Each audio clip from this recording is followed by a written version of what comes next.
from the north. That cold wind will continue to drive showers into parts of Lincolnshire, East Anglia, South East England, and perhaps the East Midlands for a time. Also a few showers for West Wales and parts of Cornwall, but these tending to ease later, and in between plenty of sunny spells.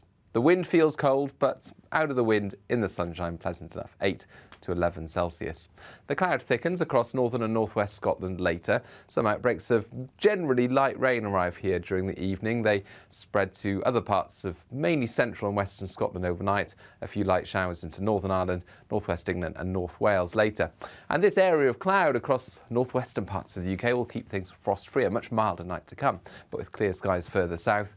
Generally a frosty start to the day, with temperatures in rural parts down to -1 or -2 Celsius. A chilly start, but a bright start. Plenty of sunshine first thing, but the area of cloud to the north tends to sink south, turning cloudy for many places, but not a great deal of wet weather associated with the cloud. Mostly it's dry, the rain confined to windward coasts and hills of Wales, northwest England and western Scotland. A milder day, though, with that increased cloud cover coming in from the Atlantic, temperatures up to 10 to 13 Celsius. And then we keep a lot of the cloud cover on Friday night. Some clear spells around, so decent viewing conditions, I think, for bonfire night, with a lot of dry weather away from the northwest. It does turn more unsettled in the northwest this weekend, with heavy rain and strong winds for northern and western Scotland. It also turns milder.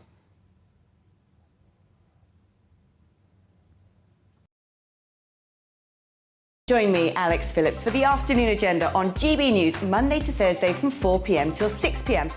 We don't lecture to you or try to tell you what to think. We do a deep delve into a topic with views from across the range of debate, therefore leaving you, the viewer, to make up your own mind. Join me, Alex Phillips, for the afternoon agenda on GB News, 4 till 6, Monday to Thursday.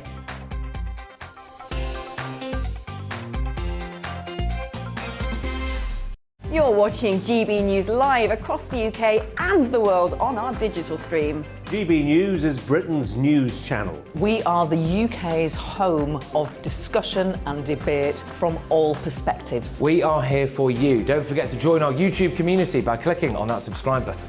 And if you want the GB News app, you can click and catch up on programmes anytime. We love to hear from you, so email us. gbviews@gbnews.uk. Thanks for being part of the GB News family. My name is Andrew Doyle. Join me every Sunday evening at 7 p.m. for Free Speech Nation. This is a show where we address current affairs and news stories of the week with the help of two wonderful comedian panellists. I brought in comics because I want to give it a lighter edge, and also they work for less. See you there.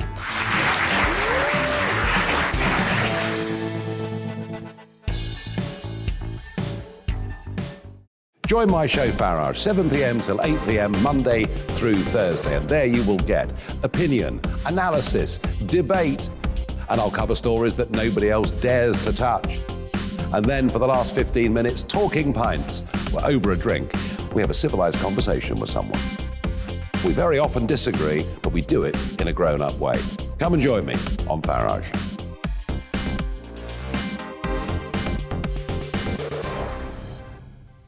I'm Colin Brazier. I've reported from more than 70 countries around the world, covered wars from Afghanistan to Iraq, from Lebanon to the Balkans. I'm trying to bring that experience, that feel for events, to the studio. And something else, I'm ready to give an opinion. Today's stories with a spark. Brazier from 8 p.m. weekdays on GB News.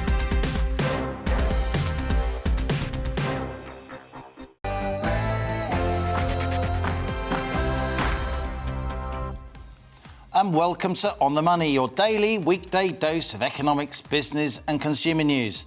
I'm Liam Halligan, and today, surprise, surprise, it's all about interest rates. After the Bank of England did indeed surprise financial markets by leaving interest rates on hold. We'll be discussing whether or not that was the right move. But first, it's the GB News headlines with Rosie Wright.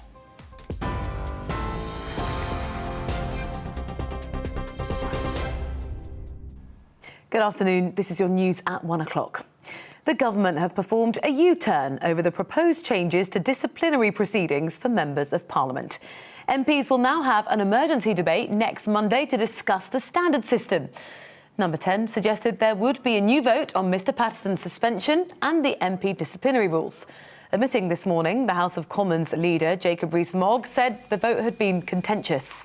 While there is a very strong feeling on both sides of the House that there is a need for an appeals process, there is equally a strong feeling that this should not be based on a single case or applied retrospectively.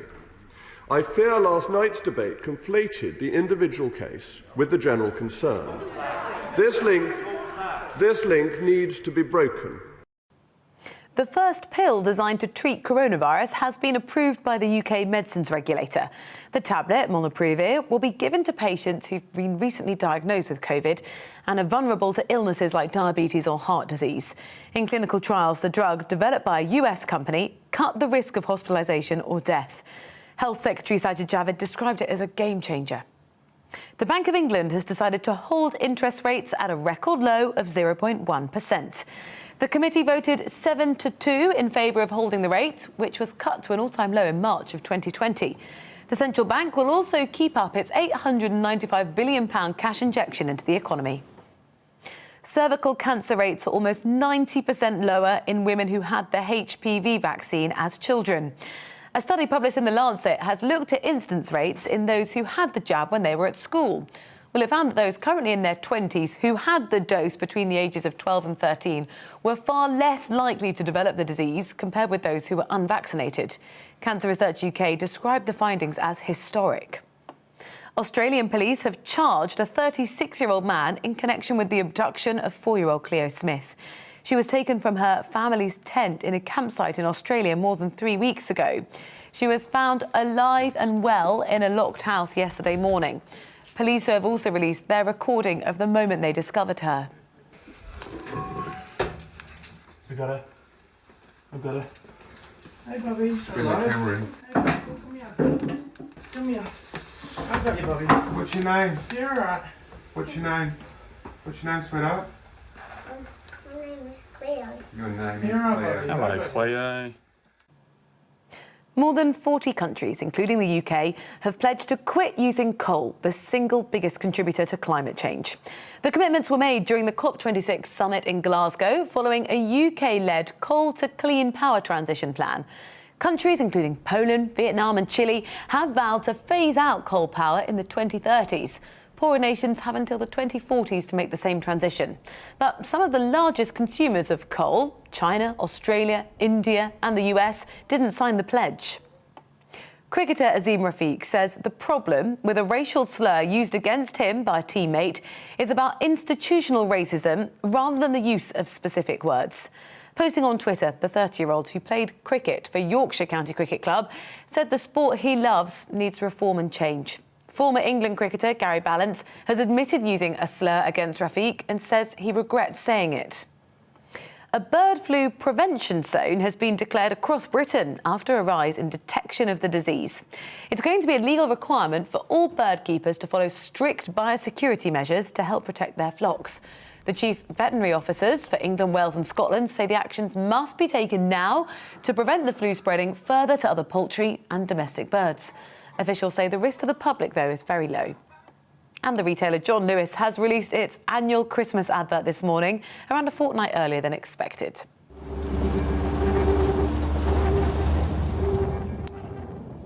Well, this year's story is based on a schoolboy we saw there building a friendship with an alien. The department store recently had to withdraw a home insurance advert. It showed a child making a mess at home after the Financial Conduct Authority said it could be misleading. You are right up to date here on GB News. I'll bring you the latest headlines at 1:30. Right now, On the Money and Liam.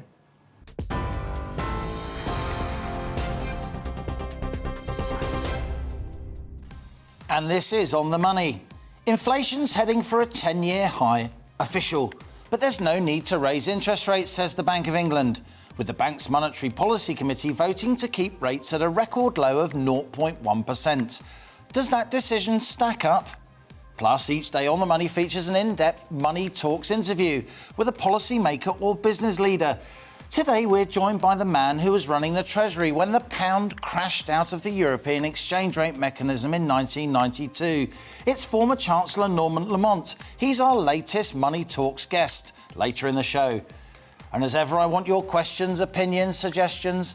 What should On The Money be covering? What's your view on today's debate? This is your show too. Get in touch, gbviews@gbnews.uk or tweet at GBNews. We'll be reading out some of your emails later in the show, so stay with us. This is GB News. I'm Liam Halligan, and you're On The Money.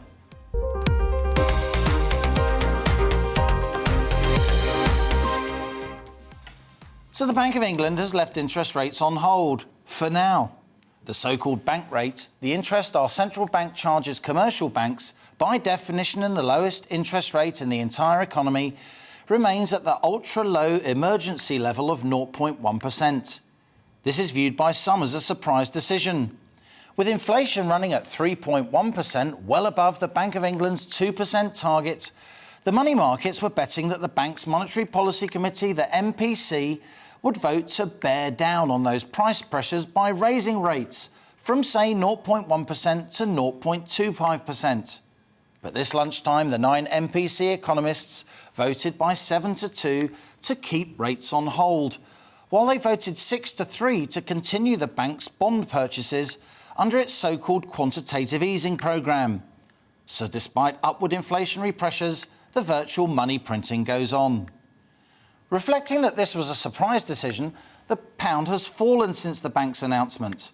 Expecting a rate rise, traders are now selling the UK currency because the pound won't for now attract a higher interest as expected. A rate increase had previously been priced in following hints from Bank of England policymakers action would be taken to tackle inflation. But is a rate rise the right move?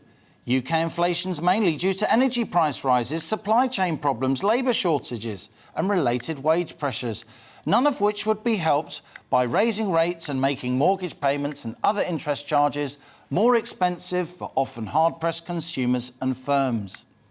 There could still be a rate rise by Christmas.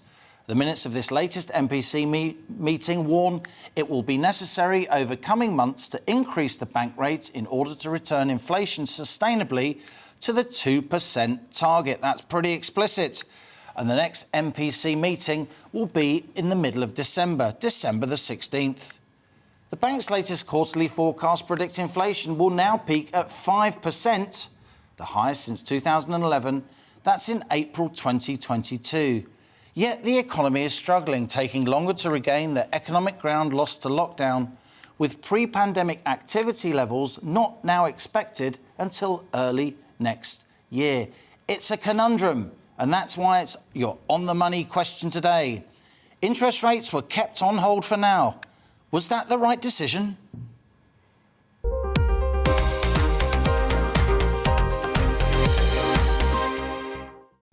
As ever here on The Money, in-depth discussions with people who really know their stuff. Joining me in the studio, it's Jasmine Birtles from moneymagpie.com, friend of the show, great to see you. Hi. And we're joined today by Paul Sedgwick. He's the founder of Frank Investments, somebody with huge financial markets experience. And from Surrey, another friend of the show, it's none other than ex-Treasury economist Julian Jessup. Julian, let's start with you. Great to see you on the show. Of all my On The Money regular panellists, you are the most hawkish. That means you've been the keenest for the Bank of England to bear down on inflation, as am I. So what do you think of today's decision to keep rates on hold?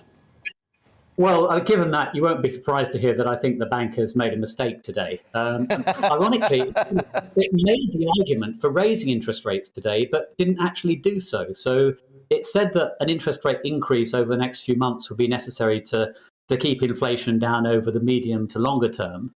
But surely that's true today. As you said in your introduction, the inflation is well above target and likely to rise further. The economy has recovered to a point where we no longer need to keep rates at an emergency low of just 0.1%. I think a modest increase, say, to 0.25% today, wouldn't have done any real damage to the economy, but it would have sent a strong signal that the bank is serious about keeping inflation down in the longer term. You're right also, it can't do anything about the immediate increases in prices because of things like global energy costs. But what it can do is prevent those becoming embedded in the economy. And that's what I think it should have done today, but decided not to. First impression, Jasmine? Well, I kind of wasn't surprised that they didn't raise it, but I was surprised that they're continuing the quantitative easing. Yeah. Because to me, you know, raising interest rates while you've still got quantitative easing, and when we say quantitative easing, we're coming up to, this is another 20 billion they're going to print. A month. Yeah. You know, so, proper money. But yeah, it's nearly 900 billion. We're getting close to that. It's a staggering amount of money. So I think while you're doing that, at least have a look at what the Fed's doing. You know, they're starting the taper. I would have expected... In the US. Yes, in the US, sorry. Central Bank. I would have expected them to start tapering. All right, you know, I can understand with the interest rates that there is a problem with the economy. If you put up interest rates, maybe you will harm things for business, admittedly. Although I would have put them up, admittedly. But yeah, the quantitative easing, that's what bothers me, frankly. What's your first thought, Paul? Well, I think my first thought is basically that whichever way they went today, they were probably going to take some form of criticism, flack, yeah. For the decision. And I think they'd rather painted themselves a little bit into a corner where they were damned if they did and they're damned if they didn't. I think that a lot of the pressures, as you quite rightly pointed out in your introduction, are not necessarily demand-led, they're more supply-led. The fact is that we stopped producing goods, we haven't got the goods to sell, and there has been a certain amount of demand that being pent up.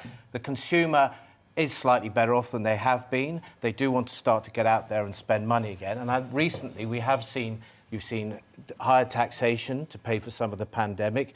You've seen higher oil prices, as you've recently pointed out. That is another tax on the consumer. And I think the sentiment would have been another one. You've already seen mortgage rates start to rise a little bit in anticipation. So I think what the Bank of England thought probably that though they do want to start raising interest rates and they do want to start money tightening, and you're going to see this across the globe. You've seen what the Fed done. You see the Bank of Canada have started to reduce. You've seen interest rates rise in other parts of the world. So I think it is true that we probably will see. They just felt maybe that they could delay it for another month or two and let the economy settle down. As an aside, funny that the mortgage companies, they raise their rates even before the Bank of England has raised theirs. But when the Bank of England lowers rates, it takes them years to lower. I wonder, why do they do that? I wonder why they do that. Go figure. Yes. Julian, let's go back to you. Jasmine put her finger on something there. The bank couldn't really be seen to be raising interest rates while still carrying on with its quantitative easing programme, because it will be tightening with one tool while carrying on with a much looser policy with another tool. How do you think they're trying to balance on the MPC this interest rate move alongside the fact that financial markets seem determined that policymakers will keep pumping that money out, the central bank keeps propping up stocks and shares, keeps financial markets happy? Message from the Bank of England here. They themselves recently said that they wouldn't be afraid to raise interest rates even while they're continuing to print money and buy bonds through QE. So they sort of answered that question for you.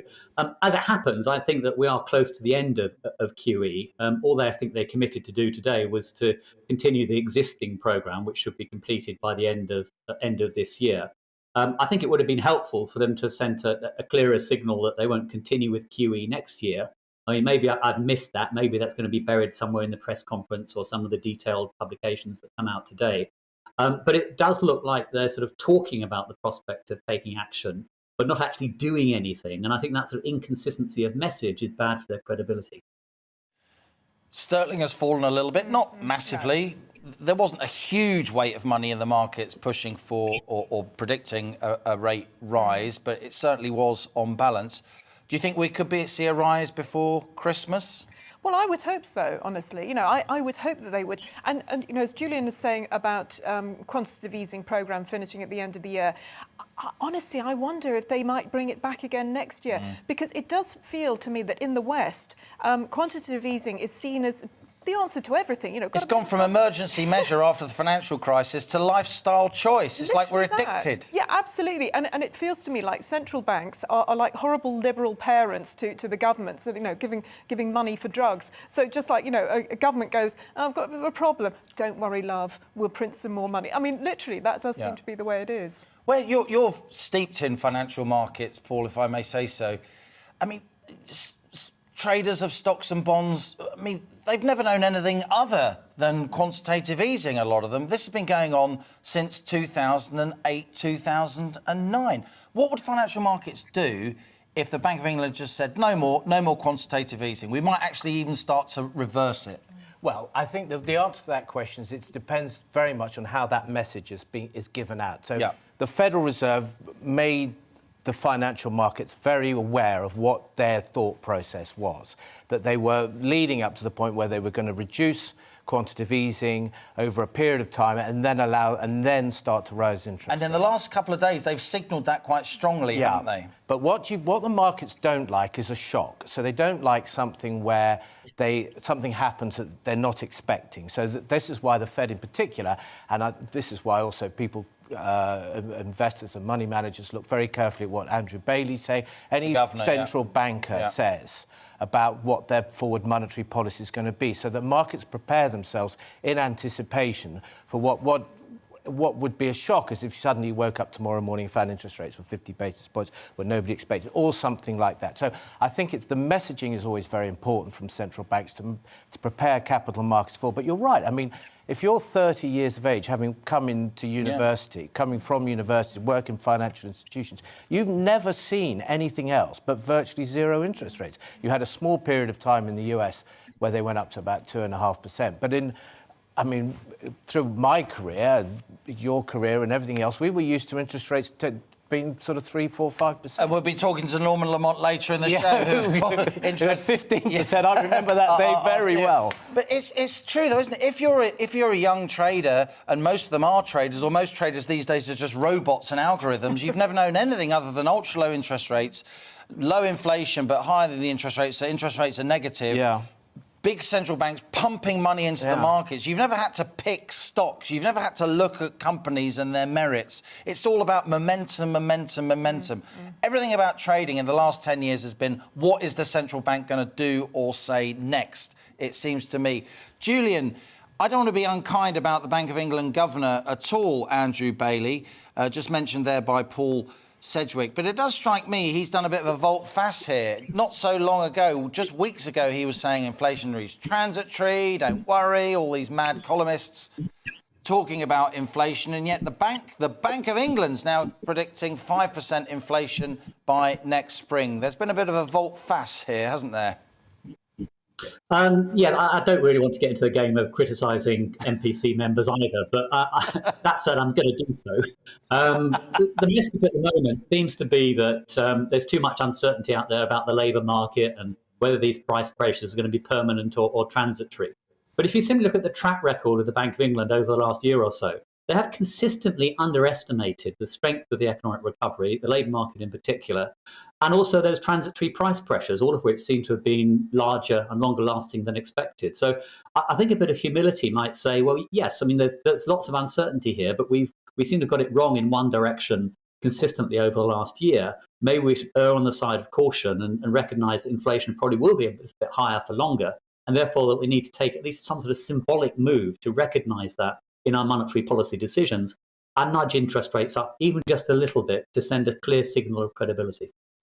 I agree with you, Julian. I must say, I mean, if I was advising the governor of the Bank of England or was on the MPC, though that ship has probably sailed after this show, I would be saying, look, when you make a mistake, acknowledge that you've made a mistake. That's how you build credibility, because you're not in a bunker, you're not in a silo, you're open and watching and aware of what's happening. But we'll come back to that after the break. We're going to carry on with this discussion. Was the Bank of England right or wrong to leave interest rates ultra low at 0.1%? You're watching On the Money with me, Liam Halligan. Stay with us. We've got Jasmine Birtles, we've got Julian Jessup, we've got Paul Sedgwick. Your emails are rolling in thick and fast. We'll be reading out some of those later in the show. You're On the Money. Hi there. Still some showers around, but for most, it's looking like a dry Thursday with some decent spells of sunshine, particularly towards the west and the north. High pressure is ridging across the UK. That's helping to kill off a lot of the showers, but a few continue to affect western parts of Wales, Cornwall and North Sea coast, with the wind coming in there from the north. That cold wind will continue to drive showers into parts of Lincolnshire, East Anglia, South East England, and perhaps the East Midlands for a time. Also a few showers for West Wales and parts of Cornwall. But these tending to ease later, and in between plenty of sunny spells. The wind feels cold, but out of the wind, in the sunshine, pleasant enough, 8 to 11 Celsius. The cloud thickens across northern and northwest Scotland later. Some outbreaks of generally light rain arrive here during the evening. They spread to other parts of mainly central and western Scotland overnight. A few light showers into Northern Ireland, northwest England and North Wales later. And this area of cloud across northwestern parts of the UK will keep things frost-free, a much milder night to come. But with clear skies further south, generally a frosty start to the day with temperatures in rural parts down to -1 or -2 Celsius. A chilly start, but a bright start. Plenty of sunshine first thing, but the area of cloud to the north tends to sink south, turning cloudy for many places, but not a great deal of wet weather associated with the cloud. Mostly it's dry, the rain confined to windward coasts and hills of Wales, northwest England and western Scotland. A milder day, though, with that increased cloud cover coming in from the Atlantic, temperatures up to 10 to 13 Celsius. And then we keep a lot of the cloud cover on Friday night. Some clear spells around, so decent viewing conditions, I think, for bonfire night, with a lot of dry weather away from the northwest. It does turn more unsettled in the northwest this weekend, with heavy rain and strong winds for northern and western Scotland. It also turns milder.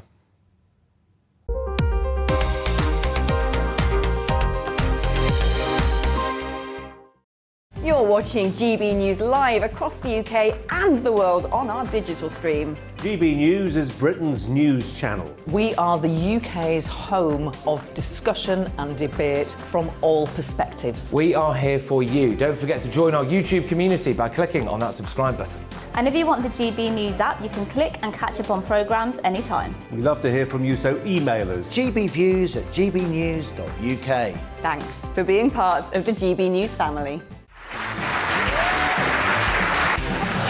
My name is Andrew Doyle. Join me every Sunday evening at 7 p.m. for Free Speech Nation. This is a show where we address current affairs and news stories of the week with the help of two wonderful comedian panellists. I brought in comics because I want to give it a lighter edge, and also they work for less. See you there.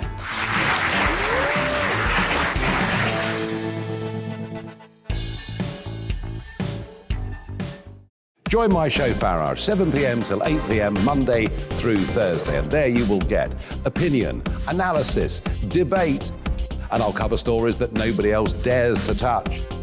And then for the last 15 minutes, talking pints. We're over a drink. We have a civilised conversation with someone. We very often disagree, but we do it in a grown-up way. Come and join me on Farage.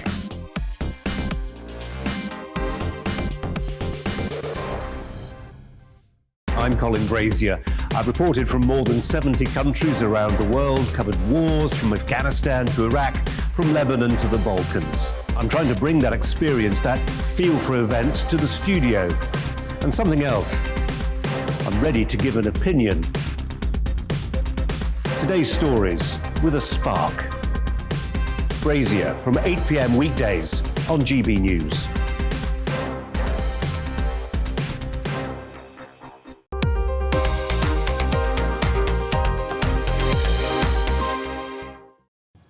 Welcome back. You're on the money with me, Liam Halligan. Today we're talking about interest rates after the Bank of England surprised financial markets by deciding to keep interest rates ultra low, unchanged at 0.1%. Still with me, my studio guest, Jasmine Birtles, first of all from moneybagpie.com. Jasmine, let's talk about mortgage rates. We mentioned it earlier. We shouldn't be surprised that mortgage companies are putting their rates up even before the Bank of England's put their rates up.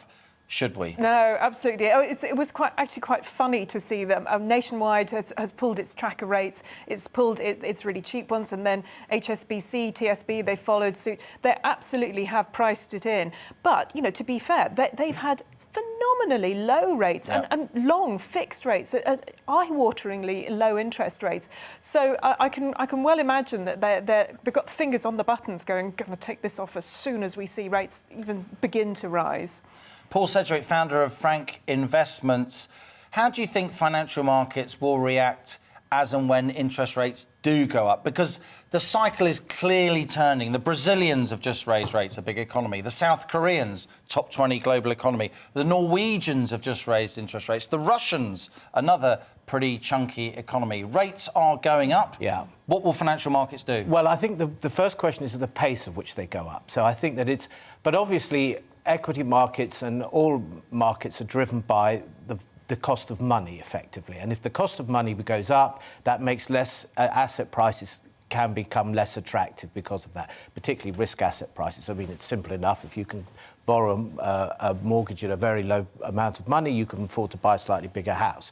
In the same way, so the prices of house. So in the same way, asset prices and equities are driven by interest rates. And if interest rates start to rise, it makes equities look slightly less attractive. But we also have got to bear in mind that, as we were talking about earlier, that still relative to history, interest rates are very low and yields on equities still remain relatively attractive. And so it's a bit of a house of cards, though, isn't it, Paul? I mean, valuations of stocks are very, very high. They are. Bond prices are very, very high. There are bubbles everywhere. Is the bank at risk? Are central banks across the world at risk, certainly the Western world, of sparking a crash if they raise too far, too fast? Well, there's always a possibility. I mean, there are always risks in all asset classes. And you're right. The argument has been a lot that there isn't really an attractive asset class out there. UK equities actually aren't really that expensive relatively history. It's US ones that in particular, and global equities, you're right, are generally more expensive there. But that's part of a function of the fact that we've got such low interest rates. So that's part of the reason that it makes that driving equity valuations higher. So yes, obviously, if you see interest rates rise, you'll see equity valuations could come down. But that's why you need economic growth to drive company profits to help support, and the interest rates need to be raised moderately so that it doesn't impact that economic growth too materially. Julian Jessup, you're an ex-Treasury economist at a senior level. You've been in the room when major economic policy decisions are made. What do you think influenced the MPC? They've always decided 9-0 to keep rates on hold. Now it's 7-2. We've got an ex-Treasury man, Dave Ramsden, in there, who is voting for a rate rise. Michael Saunders, a former financial markets guy, very highly respected. Had it been Julian Jessup on the MPC, and who knows, Julian, you would have voted for a rate rise. So why were the other 7 out of the 9 voting for hold? Well, I think all the members of the Monetary Policy Committee agree what the big issues are. The difference is the relative importance that they place on each of those factors. So the people who are voting for no change in rates think that there's still plenty of uncertainty about the economy, particularly the labour market, but also how long these price increases will stay in place that are due to the reopening of the economy, all the sort of supply problems that hopefully are only temporary. So they put a bit more weight on those things. Those voting for an immediate increase in rates or an early end to QE or both, they're probably thinking more about the sort of medium to longer term risks to inflation. They're concerned that, even if the current problems ease, this long period of above target inflation will damage the credibility of the bank and mean that in the long run, interest rates have to rise by further than they would otherwise have done if they don't take a small step now. So it's basically different judgments about the same things. I was struck though by something actually, Liam, that you said. You talked about the risk of raising rates too far too fast. And of course, the opposite risk applies as well. You can raise rates too slowly and not far enough. And I think there's a danger that we might be a bit then. They wouldn't have to be raising rates more aggressively throughout 2022. Jasmine, earlier this autumn, Julian Jessup was on the show saying 4, maybe 5% inflation by the end of the year. The Bank of England now seems to agree with him, or at least they're saying 5% inflation by April 2022. Look, if we're heading for 5% inflation, more than double the target, we can't get away with just like one, quarter point interest rate, right? No. We're looking at chunky interest rate rises if inflation gets that high, right? Yeah, we are, I think. But I think what we haven't mentioned is we are in stagflation now. I mean, really, I think we have to call it. This is stagflation. The combination of inflation and a slowing down or even a stagnating economy. Well, that's what I think. And of course, that's what the MPC has a problem with, because if you increase interest rates, which frankly I would think you should do, you do harm the economy. Now, of course, part of the problems that we have is a supply chain thing. It's not necessarily money supply. But I think that's probably what is stopping them. And it'll be interesting to see in 2022 if and by how much they do raise it, because they might still feel hampered, actually, even then, with a relatively stagnant economy. Paul, we're going to go back to the 90s in a minute with Lord Lamont. You and I are long enough in the tooth, if I may say so, to remember the 70s, when stagflation really was a thing. Do you think we could see a major macroeconomic shift here, as Jasmine Birtles is indicating? Do you think these ideas are prevalent in financial markets? Well, I think that there's a few things here. We've got to, as we discussed long and hard, and Jasmine's pointed out, there are certain structural issues that have been created. They're not that should even themselves out after a period of time. Yeah. The consumer has had had seen higher taxes, higher oil prices, so they've already seen a certain break on their sort of consumer sentiment. You've seen that through the consumer sentiment indexes. They've definitely rolled over. Got all those supply chain issues. Yeah. So I think that we've got, and I'm not sure how much that would have been addressed today by rising interest rates by 15 basis points. Yeah. Of course, Julian does make an extremely good point that the risk is you hold back now and you have to go quicker and harder in the coming months. So a rate rise now could save more rate rises in the future. That would be the argument. Credibility. That would be the argument. But that's what some people will focus on. Yeah. Some investors will focus on the fact that is that now a risk that we have to go. I think hopefully the inflation pressures will ease over time, because obviously you've got comparisons come out and you get the supply chains will be settled out, and this is what most central bankers are putting their focus on at the moment, that they believe this is what will happen, and that interest rates, and that they can gradually raise interest. But to Jasmine's point, what central banks don't want to do at this moment in time, just as we come out of a very deep economic recession caused by the pandemic. They don't want to kill the recovery, right? No, that's what they're really worried about, and they've got and it's a very difficult balance they've got to get. I mean, but you don't think there'll be a rise before Christmas, do you? Well, I just said that it's not much of a Christmas present. The optics aren't great. Yeah, no, I wouldn't. Wait for January. I would think so. Yeah, I would. But I mean. But it depends on the numbers, doesn't it? Yeah, but I think that if they could probably, I would think that would be surprised if they were going to do it before the end of the year, or you'd have thought they'd have done it today, and in which case. But there's 9 of them to vote, and so if few of them change their mind, 5 of them change their mind, then it'll be a different story. Paul Sedgwick, Frank Investments, nice to see you. Jasmine Birtles, moneymagpie.com, as ever. And Julian Jessup, great to have you all on this discussion. Now, I want to bring in some of your views from home. Alex says, as a method of monetary payment, the use of interest rates is dead. Increases or decreases are now only possible at such small amounts they influence nobody. All that's left is money printing, as the bank has shown by its action today. Henry emailed gbviews@gbnews.uk to say the maintaining of interest rates at 0.1% is entirely cynical. It shows the Bank of England is complicit in the government's attempt to reduce their deficit. Inflation is the friend of the reckless borrower. So perceptive, my viewers, aren't they? So perceptive.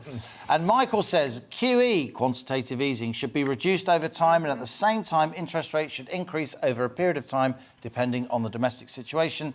So the Bank of England has made the right decision today. Split opinions among On the Money viewers. A smart bunch. Keep your emails coming. gbviews@gbnews.uk. Tweet @GBNews. You're watching On the Money with me, Liam Halligan. After the break, I'll be delving into the life and times of former Chancellor of the Exchequer, Norman Lamont. He'll be talking about Black Wednesday and what it was like to serve under Mrs. Thatcher's government. But before that, here's the GB News headlines with Rosie Wright.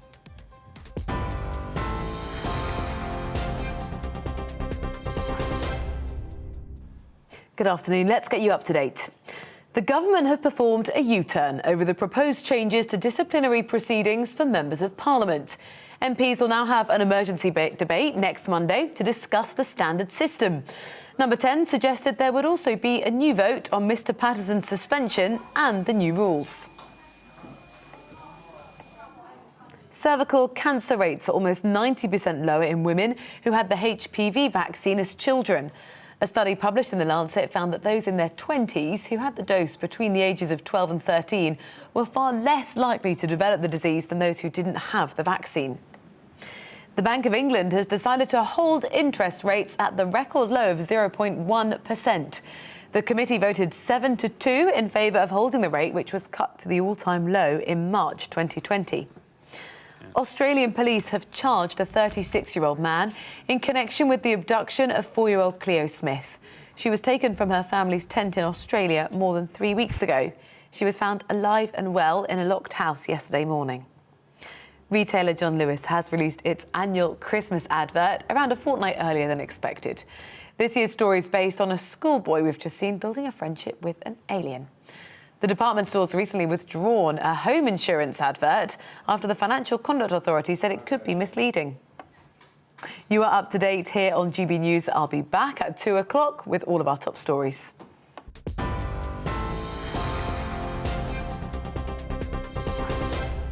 You're watching GB News live across the UK and the world on our digital stream. GB News is Britain's news channel. We are the UK's home of discussion and debate from all perspectives. We are here for you. Don't forget to join our YouTube community by clicking on that subscribe button. And if you want the GB News app, you can click and catch up on programmes anytime. We love to hear from you, so email us. gbviews@gbnews.uk. Thanks for being part of the GB News family. My name is Andrew Doyle. Join me every Sunday evening at 7 p.m. for Free Speech Nation. This is a show where we address current affairs and news stories of the week with the help of two wonderful comedian panellists. I brought in comics because I want to give it a lighter edge, and also they work for less. See you there.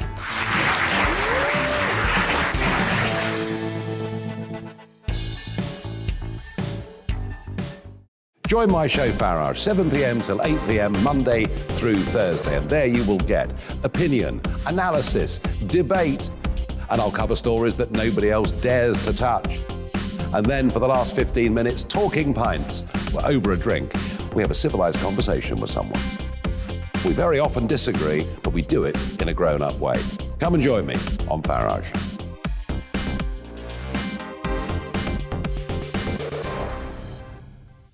I'm Colin Brazier. I've reported from more than 70 countries around the world, covered wars from Afghanistan to Iraq, from Lebanon to the Balkans. I'm trying to bring that experience, that feel for events, to the studio. And something else, I'm ready to give an opinion. Today's stories with a spark. Brazier from 8 p.m. weekdays on GB News.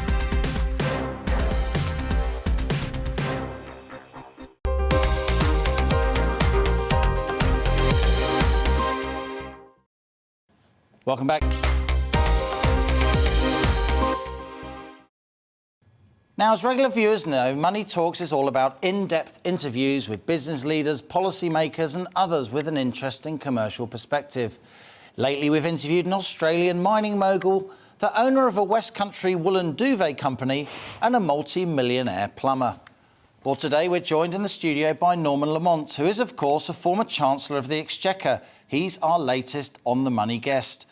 Lord Lamont of Lerwick was born in the Shetland Islands and he was Chancellor under Prime Minister John Major from 1990 to 1993. Lord Lamont, great to see you in the studio.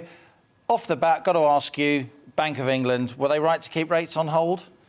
I was surprised they kept them on hold. I thought there would be an increase. I think it's a very finely balanced decision, but my great fear is that interest rates are so low, they will just go up in baby steps, and actually it won't be enough to deal with inflation. And you've got a real problem that they've been so low that it's difficult to get them up to any meaningful level. Of course, in your day, you'd have just decided to put up interest rates, right, as Chancellor. That's the way it used to be, or as a kind of negotiation between the Chancellor and the Bank of England Governor. They used to call it your successor, Ken Clarke. It was the Ken and Eddie show, wasn't it? And then, of course, we had an independent monetary policy committee from 1997. How worried are you about inflation? The Bank of England now is predicting 5% inflation. That'd be the highest since 2011 by April 2022. And an awful lot of credible independents are predicting even higher. I'm extremely concerned about it. I mean, the Bank of England and indeed other central banks in the world have been saying this is transitional. Well, it can be transitional, but transitional can last a very long time. Right. And I mean, if you take, for example, the supply chain shortages, many people are predicting, they cover a wide variety of things from commodities to components to chips. Many people are predicting that that could continue into 2023. So, there's every reason to be worried about that. And then there's the risk that inflation gets embedded, that everything else is influenced, expectations, wage claims, and so inflation goes higher. I mean, as you probably know, Tim Congdon is for forecasting that in the United States, inflation could reach 10%. Now, that's an very outlier. eminent economist, former Treasury wise man from your era, no less. That's an outlier in terms of forecasts, but the fact that he's talking like that is worrying. Now, I don't want to remind you, but next year's the 30th anniversary of that 1992 day, a very tumultuous day. I think that was what you said when the pound crashed out of what was then the exchange rate mechanism. We should tell younger viewers that was the kind of forerunner to the euro. Can I just make a point about that? I'm not saying it's your fault, Norman. It wasn't your fault. No, but I mean, there are so many things about this that I think are just sort of misperceived. When people say we crashed out of the exchange rate mechanism, it rather implies sterling left a mechanism which then continued, just as it was before. And they tend to forget that I think there was something like 10 currencies went through exactly the same experience as we did. And we weren't the first currency to float or devalue. The Italians did it before us. The Scandinavians did it before us.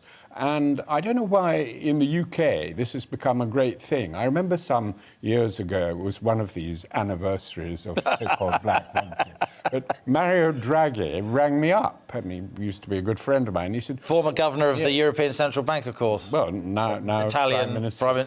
And he said, what is all this about Black Wednesday? Why are you so obsessed by it in England? And we forget that, our reserves obviously were exhausted, but so were the reserves of almost every other country in Europe. So what it was the explosion of a system, not just the UK leaving a system which then continued. I mean, the system disintegrated and then was re-established, but we didn't rejoin. And of course, in the vernacular of the time, some people ended up calling it White Wednesday because once we were freed of the exchange rate mechanism, the pound came down, our exports became a lot more competitive, and actually it was the beginning of a period of pretty good sustained growth, wasn't it? Yes, I think it was. But I think, if I can make a point about this, I think we did actually benefit from being in. Okay. I personally was not an advocate of joining. I played no part in the joining. I inherited the situation where we were members. But I wouldn't personally have remained Chancellor if I thought it wasn't doing us some good. And many supporters of the euro saw it as a way of getting inflation down. When I became Chancellor, the very day, I remember inflation was 10.6%. Not long after I left, inflation was 2%. Yeah. And that made us super, super competitive. And that, combined with the fiscal squeeze, which I imposed in 1993 in my budget, made us into a very strong economy. And, of course, the only tragedy of this was that the main beneficiary was Gordon Brown. Now, you read economics at Cambridge. You were part of what many people see as a golden generation of young Cambridge Conservatives, Michael Howard, Ken Clarke, all people. You've had different economic and political views over the time, but you've been major figures in the Conservative Party. And then, of course, you became Chancellor. What did you think of Rishi Sunak's budget? I wrote a column last week questioning... I think you can just ignore the fact that we have been through a major seismic event. People say, oh, borrowing levels are back to wartime situation. But we've been through a situation that was very similar to a wartime situation. People say, oh, well, if it's a war, you would put your debt down as long-term debt and repay it very, very slowly. Well, part of it is being done in that way, but I think it can't all be handled in that way, and it was inevitable that there would be some tax increases. I think in terms of tax as a percentage of GDP, we're probably at what we would regard as the limit for this country, although the limit for this country is well below the average of other European countries. Yeah. But I think the Conservative Party would be very upset if taxes were to go higher from this level. And it was noticeable that Sunak, towards the end of his speech, made it clear he was uncomfortable with this level of taxation. There's one other point. People talk about having a far too large a state. Well, public expenditure as a proportion of GDP did reach 52%. Yeah. That is an alarming figure. At the height of the lockdown. Yeah, that is an alarming figure, 52%, implying really that the government is dominating the whole economy. But that figure has come down very quickly to 42% as GDP has bounced back. So this is not an irreversible situation, having a large state. It can be diminished, and I hope that it will be diminished over time. Do you think your party will manage to start cutting taxes before the next general election? Is that what you would be advocating if Rishi Sunak gave you a call? Well, it's plainly what Rishi Sunak is hoping he'll be in a position to do. And if you look at the figures, it's interesting, as a proportion of GDP, actually taxes have risen more than expenditure has risen. So he's holding something back. Also, if you notice from the small print of the budget, he based his assessment of the economy on out-of-date figures. They were not the latest OBR figures. And when he talked about getting back to close to the pre-pandemic level, we're already pretty close to it. So it was a rather strange thing to do, but I think he was doing it because he wanted to keep something back and be very conservative and cautious about it. He's taking a bit of a bet on growth, though, isn't he, Yes. Lord Lamont? We're looking at 6.5% this year, up from the OBR's Office of Budget Responsibilities estimate just in March of 4%. And since March, I'd say the economy's underperformed expectations. We're meant to be in the middle of a bounce back. There seems to be some stalling going on. So he's saying 6.5% growth in 2021, then 6% growth in 2022. He's basically betting, and all these other numbers depend on this growth number, as you know better than anyone as a former Chancellor, he's betting that the UK economy can expand faster than China for the next 2 years. We haven't grown at 6% plus 2 years in a row in living memory. No, well, the growth figures in the later years of the OBR survey are less than 2% per annum, 1.6, 1.2, something like that. You can't finance a real terms growth in expenditure of 3.8% on the basis of growth of less than 2%. Something would have to give. And, he must be hoping or have some reason to think that growth will be higher. I mean, I look at the numbers very closely, as I'm sure. Well, I know you do because we discussed them. If he doesn't get that 6.5% growth this year and 6% next year, a lot of the numbers that he's put out in terms of tax levels and borrowing levels, they're going to look even worse, aren't they? No, that's correct.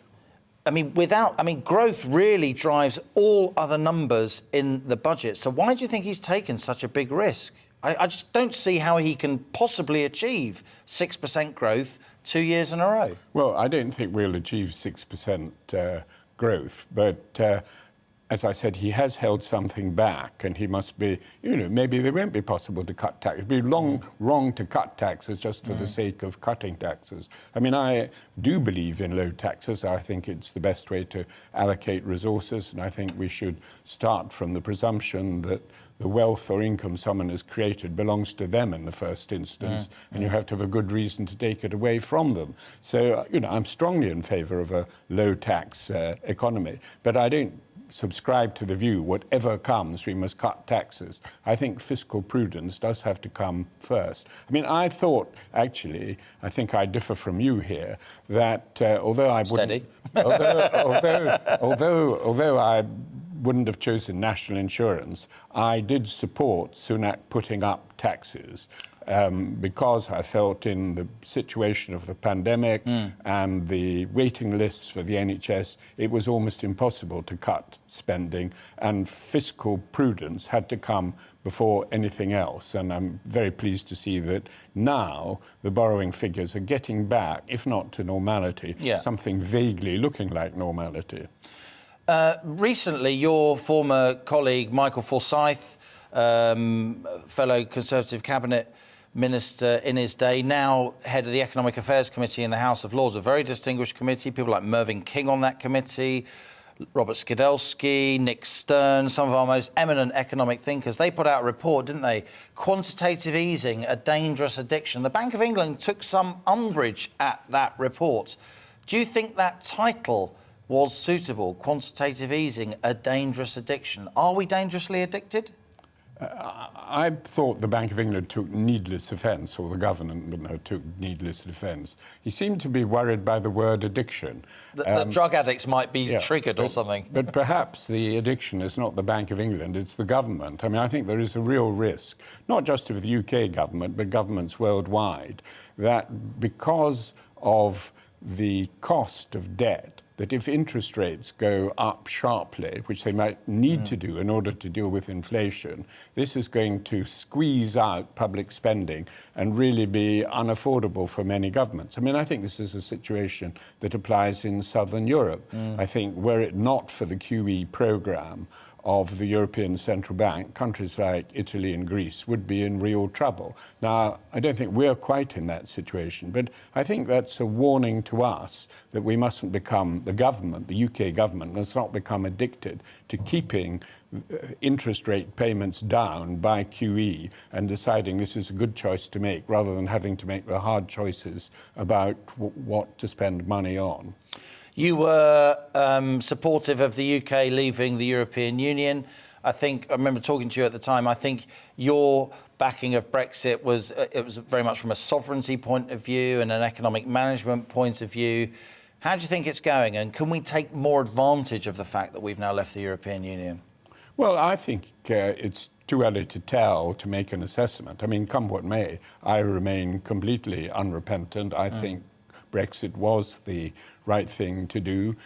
You have to be a minister and to be involved with Europe at a ministerial level, really to understand some of the shortcomings and how the thing really works. And I was never impressed by the workings of the European Union. And furthermore, as a minister, I could see that the Europeans wanted to go in a direction that was quite different from what people... Ever closer union. Quite different from what the average person thought Europe was all about in this country.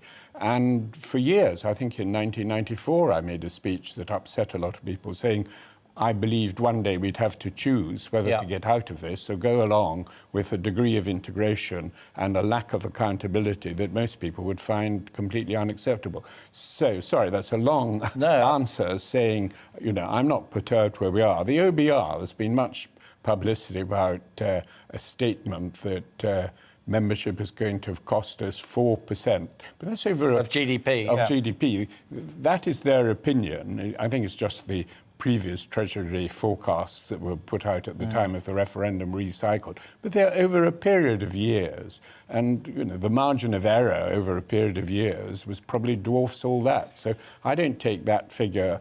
I certainly don't take it as gospel, and we shall see anyway. You can only make an assessment of this 5 years, 10 years, something like that. I don't think myself that we will find we've been significantly disadvantaged. Something I've wanted to ask you, and I'll do so now, if you'll forgive me, Lord Lamont. Can't think what's coming. Harking back to September 92, Black Wednesday, famously, there's a young chap just behind you, your advisor at the time, David Cameron. I think Black Wednesday made a lot of people in your party across the country quite sceptical of the European project. It made people sceptical of binding countries together in a single currency. Are you surprised, looking back, that the David Cameron of the early 90s, who was a pretty Eurosceptic bloke, and I remember talking to him at that time and later, who gave a very Eurosceptic Bloomberg speech in 2013 when he committed the UK to a referendum. Are you surprised he backed Remain? No. I mean, David was always Eurosceptic, but as he once said to me, I'm a Eurosceptic, but not as Eurosceptic as you are. And I think for a Prime Minister, it would have been a very difficult thing. It's I felt strongly and came out in favour of leaving, but that didn't mean that I didn't sit and think for a while, can we really do this? Are there things I haven't anticipated? What about the costs of not being in a large block? Won't this politically hurt us? You know, there were certain possible downsides. I think it was a very, very big decision. Where I, perhaps wrongly, but where I was a bit surprised and disappointed was I would have liked David Cameron to have stayed on and actually done the negotiation afterwards. But you know, he felt he couldn't do this. His heart really wasn't in it. But he was a very, very good advisor to me. I was not surprised that he became Prime Minister.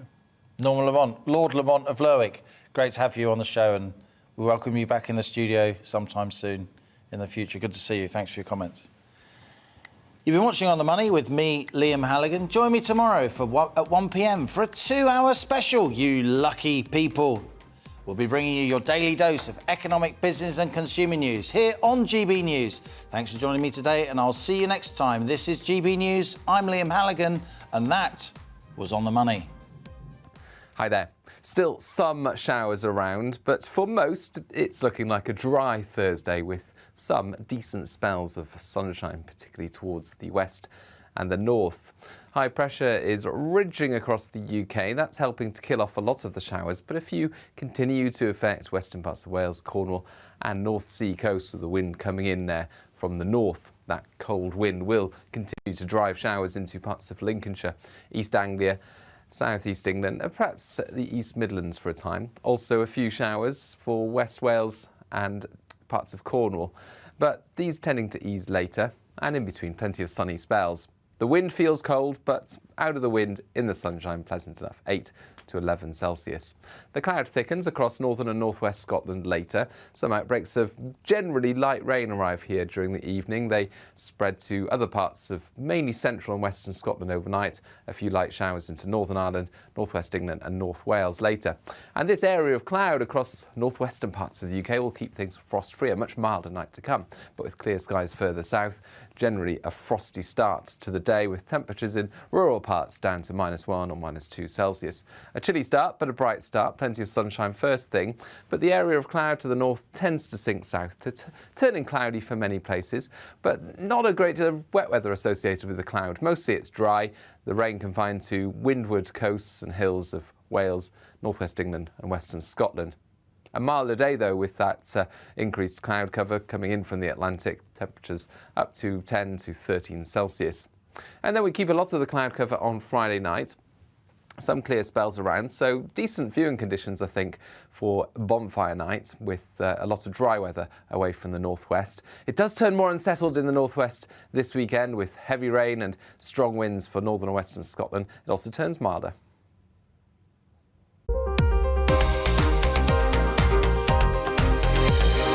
You're watching GB News live across the UK and the world on our digital stream. GB News is Britain's news channel. We are the UK's home of discussion and debate from all perspectives. We are here for you. Don't forget to join our YouTube community by clicking on that subscribe button.